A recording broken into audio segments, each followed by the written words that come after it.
Hi there, a little bit of info before I get into the intro. I have recorded this video on the 16th of August. I'm now releasing it on the 1st of September because I felt like it's very fitting to release it now while we are moving more and more in towards the autumn. We're now basically in a Ritu Shandi between summer and autumn. It's not 100% summer anymore, it's not 100% autumn yet. So that's why, and at some point in the video I say a week ago I was on the beach, but yeah, that is a week ago from now, so not from the date that this video gets released.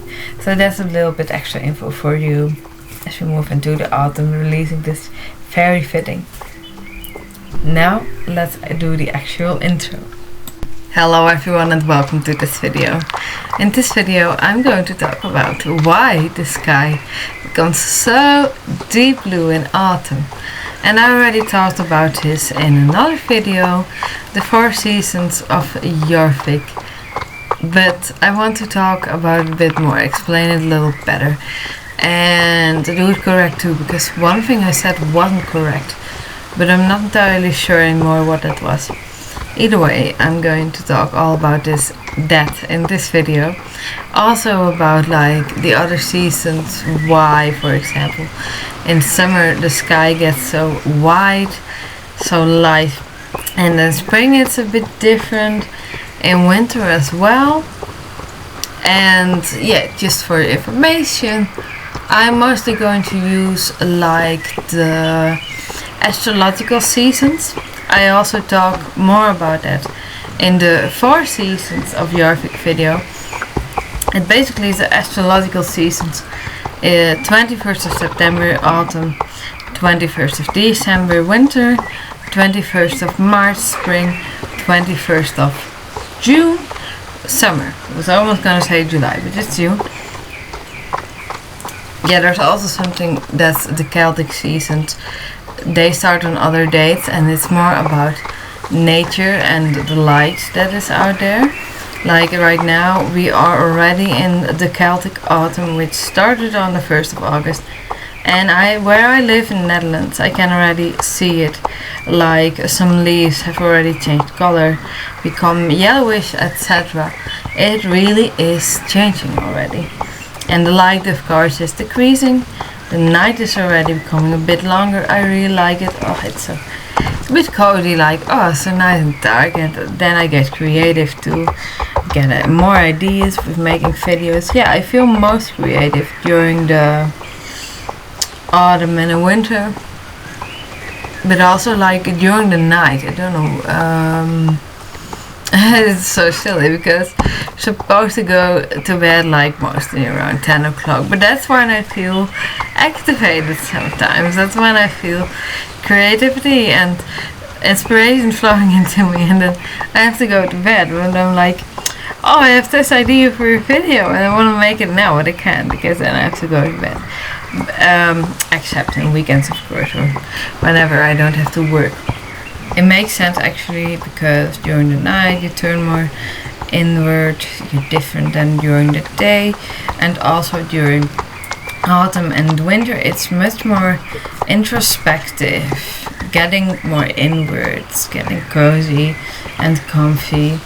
And of course that source of information, inspiration, fantasy, that's all within you. So when you look more inwards and when you go more inwards naturally because of the seasons and more light night, it's actually quite logical that then most of the inspiration etc. comes. Yeah, that doesn't always work nowadays because you need to work during the day and sleep during the night. Not everyone though. Some people work night shifts, like kudos to them. I don't know if I could do it, probably if I had to, but like I really like a more regular rhythm, like just sleeping at night, although sometimes, yeah, then in the weekends, staying up a lot longer and expressing my inspiration, working on videos. Sometimes I really like to do that, to stay up until 4 or something and then just sleep in the next day. But I also like getting up early, like the sunrise can be so beautiful. So yeah, bit of variation. I like that. Yeah, if you work night shift or whatever, like I have respect for you, because I don't know if I could do that. Maybe, but like I think that's really challenging. So yeah, kudos to you. Let's now dive into the quantum physics. Before we can understand why the sky is so deep blue in autumn, first need to understand why the sky is blue at all. This of course has everything to do with light that gets emitted from the sun. The sun is basically one big fireball. And I always chuckle to myself when people say, like in Dutch, we zitten in the zon, or in English, we're sitting in the sun. If you translate it literally, I'm like, no, you wouldn't even make it that far. You'd already be burnt to a crisp. But alright, that's a little joke aside. Like, even when we're still miles and miles away from the sun, if we don't put on sunscreen in time, preferably, always for me, organic one, not the other crap. Yeah, just throwing that opinion out here. But if we don't put on sunscreen in time, then then we just burn. Or at least I do. I'm very white. Like, I think they call it porcelain skin type. And last Sunday I was on the beach, and yeah, I put on sunscreen too late. Happens to everyone. And yeah, I got burnt. Even though we're still so far away from the sun. That's how powerful she is in the summer. So you will never sit in the sun. You'll be dead you'll be burned by then. No, we sit under the sun, but that is just kinda how people say it in Dutch, yeah. Alright, back to business. No, to business, it's not that serious, but to throw in some humor, and yeah, it is my channel, my videos, to throw in some of my opinions sometimes. Yeah, I definitely do that. So, alright, let's now start. So, the sun, it emits light. And this light consists of different wavelengths, and every wavelength has a different color as well.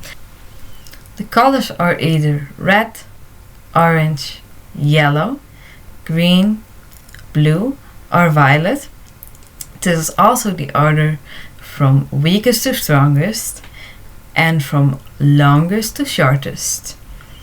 And the short, intense violet wavelengths are the ones we see most, because they are more compatible to the atmospheric bits that are in space. Because this is what happens with light. It's a phenomenon called Rayleigh scattering. And I quote a little bit from the Tree Hugger article. When light passes through the Earth's atmosphere, it comes up against thick layers of gas, molecules, and dust particles. These tiny atmospheric bits are closer in size to shorter wavelengths, which is why the blue and violet light scatter more easily. The result is our beautiful blue sky. So yeah, that makes sense. The shorter wavelengths and the little bits, the atmospheric bits in the sky, are actually in space. They are more compatible with them, considering size. So then it scatters more easily, which is very logical. But like with the longer wavelengths, red, yellow, and orange, it doesn't scatter as easily. It's just like really small particles then in a really big wavelength that just, it doesn't scatter as much as like the blue and the violet one.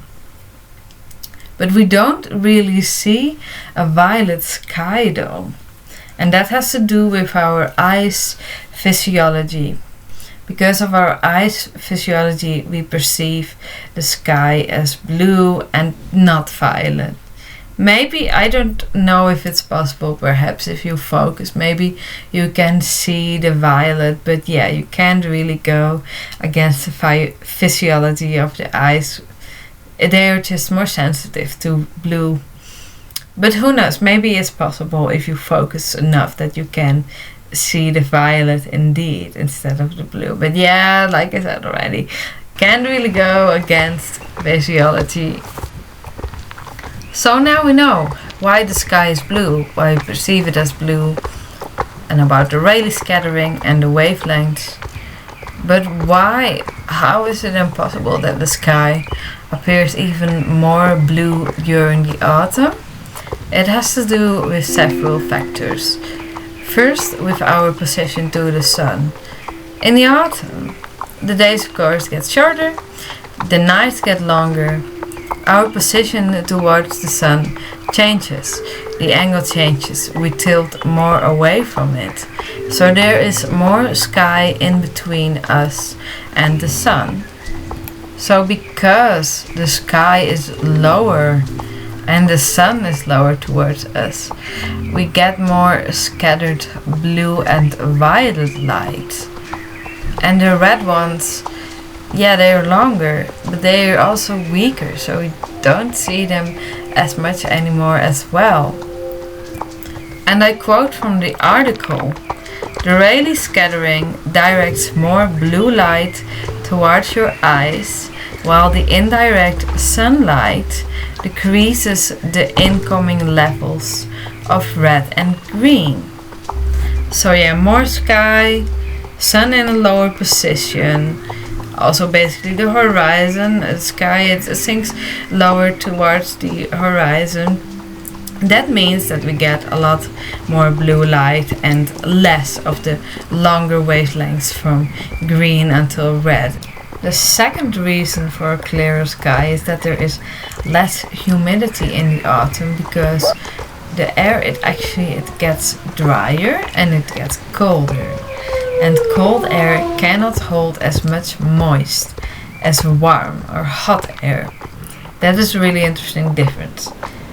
Like you probably remember when you had to go up into the attic in summer, it's bloody hot.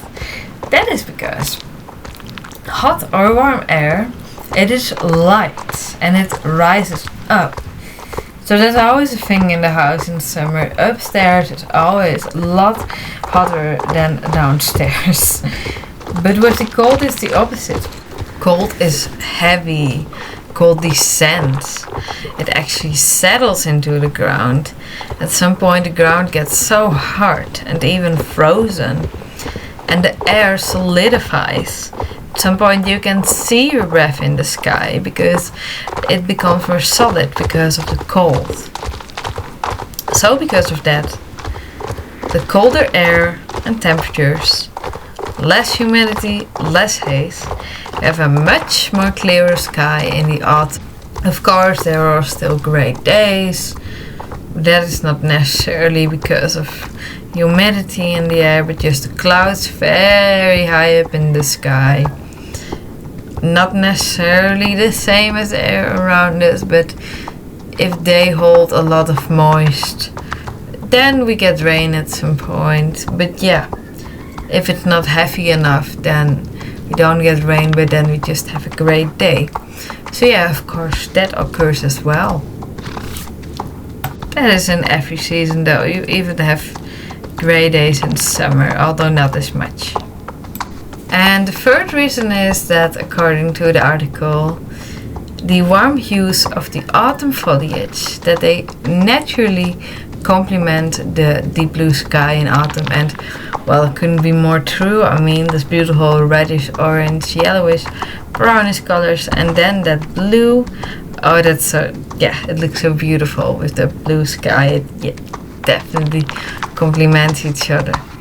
So now we know why the sky is so much more blue during the autumn. There is actually more Rayleigh scattering of blue light, and yeah, less humidity, and yeah, naturally the fall colors complementing the sky.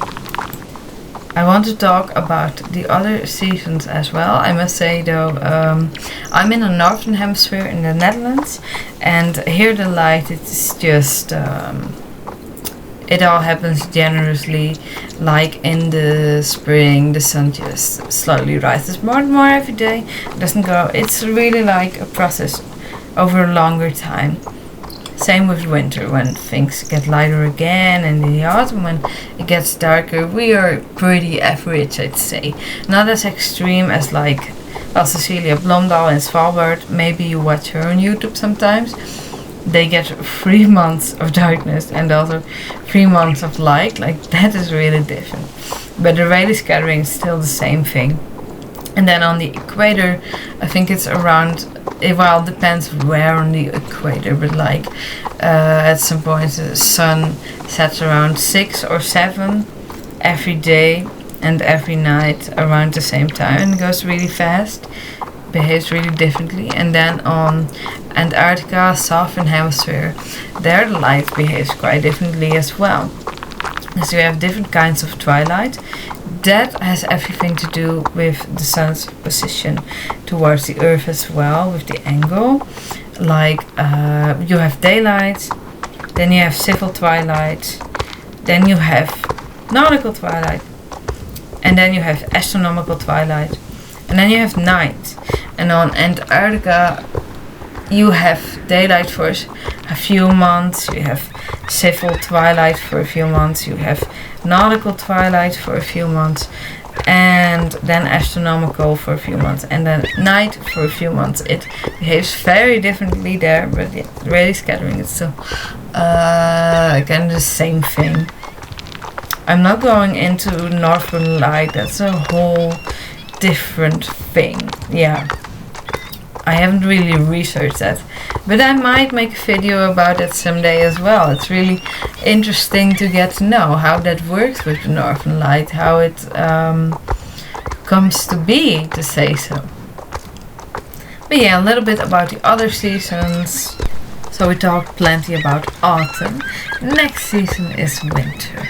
Well, the astrological season of winter starts on the 21st of December. And then the light starts to increase again slowly. We northern hemisphere, we tilt back towards the sun, and the southern hemisphere actually away from it. Equator it remains kind of the same.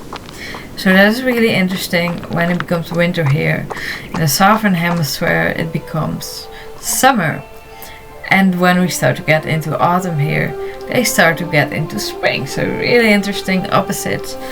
But winter and summer, it's different for them. Like in the southern hemisphere, most parts, not every part, depends on where you are.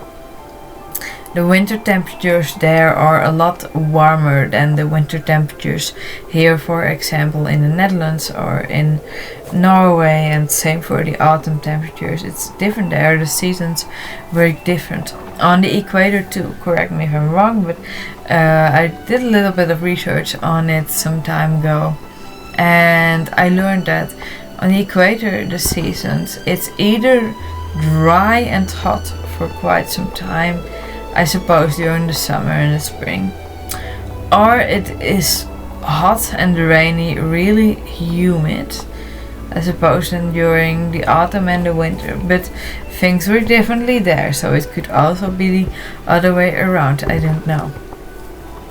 So yeah, in the winter, light starts to increase. As a child, it never made sense to me. I was like, oh, the light starts to increase in winter. But why is the winter cold then?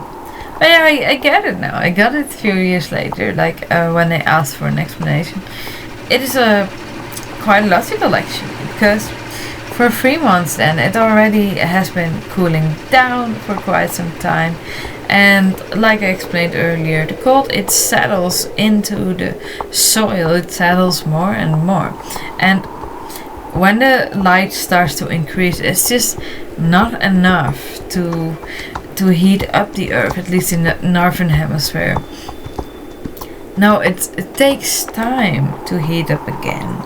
Around 21st of March, and you start to feel some sun warmth again. Well, sometimes even at the end of February already, then you can start feeling the sun a little bit. But yeah, before the sun can really generate some heat on Earth again, when we slowly start turning towards it more and more. Yeah, that takes time.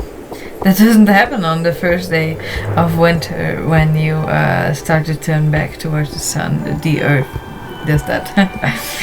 No, it just doesn't generate enough energy in that short amount of time. And that 1 minute each day that the light increases, no, it's not nearly enough.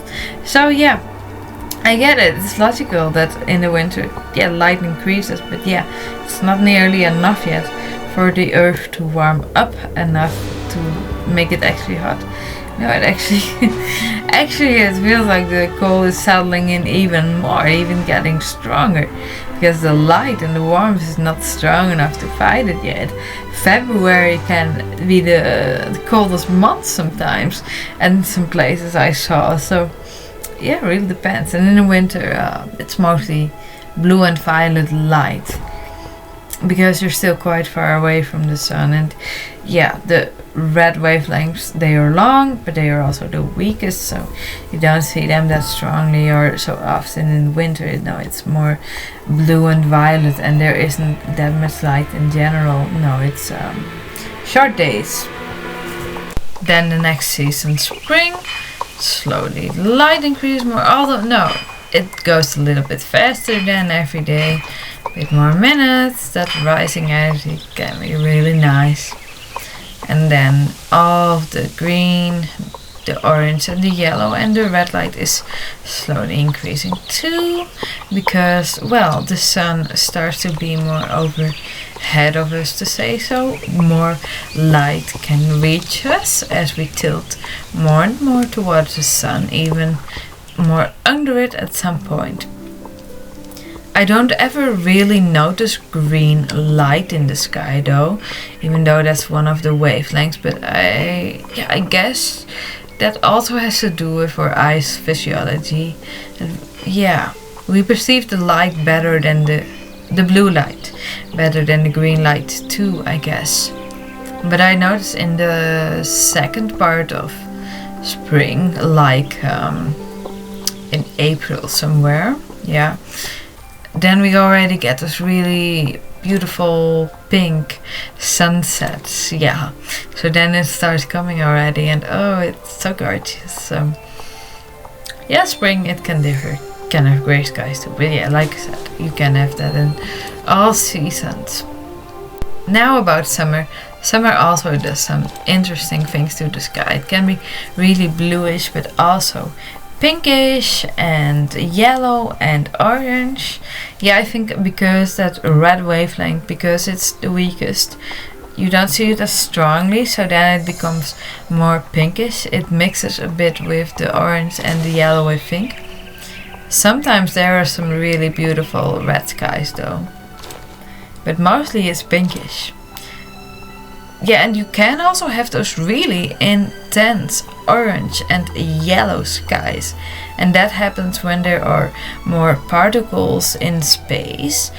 The more particles or gas molecules, whatever there is, there's particles in space, the more Rayleigh scattering you have too, so more intense light and less particles or molecules, and the light is a bit less intense. And there can be several reasons for there being more particles in space. It could also be because of a volcanic eruption, but can have more reasons, I think. I don't know exactly all of them, but that is one of them, although I don't think that is the case every time, that when there's a volcanic eruption, that also always means a very intense sky and vice versa. But yeah, that can be one of the reasons. Something else what the summer does to the sky, it can become really white, really whitish, and that is because of humidity. Because you see that light that already gets scattered around by dust particles and gas molecules. Moist can also make it look less intense, spread it out even more. It's a bit like mixing paint and water, or putting more water onto paint. The more water you put onto the paint, the lighter the color becomes. Dark blue turns into light blue. If you add even more water, it might even become whitish at some point. But yeah, That is also kind of how it works in the sky. Because of the water, the color becomes less and less intense, gets more and more spread out. And then you have the almost whitish sky. Yeah, that's mostly in summer. I don't really see that in any of the other seasons. Maybe the second half of spring, but yeah, it's really most frequent in summer. Yeah. So that was all about summer. Yeah, really colorful skies. We're very close to the sun, slowly moving away from it. But yeah, that process goes really slow. It's like the opposite of winter. Like that as a kid, I always wondered about it too. Like, hey, we're moving away from the sun. Why isn't it immediately cold yet? But yeah, that also takes time for the earth to cool down again after it has been warming up for like 3 months, or actually even a bit longer, 6 months if you count from 21st of December. But yeah, it goes really slow. So if you count from 21st of March, yeah, been warming up for 3 months. At some point the heat stays, it remains there until it changes into autumn again. And then we made a full cycle, talked about all the seasons and everything. I gave a lot of new information. Hope you enjoyed that you learned something new. I might make more videos like this. Well, this is already like the second video, sort of like that. Like the 4 seasons of Jarvik was also similar and had a lot of information. Yeah, like I mentioned before, I think I might do one in the future about the Northern Lights. Whatever inspired me, I'll see. So that was it for this video. Again, I hope you enjoyed it. See you in the next one. Have a good night, day, morning, evening, afternoon, whatever time it is for you. Bye!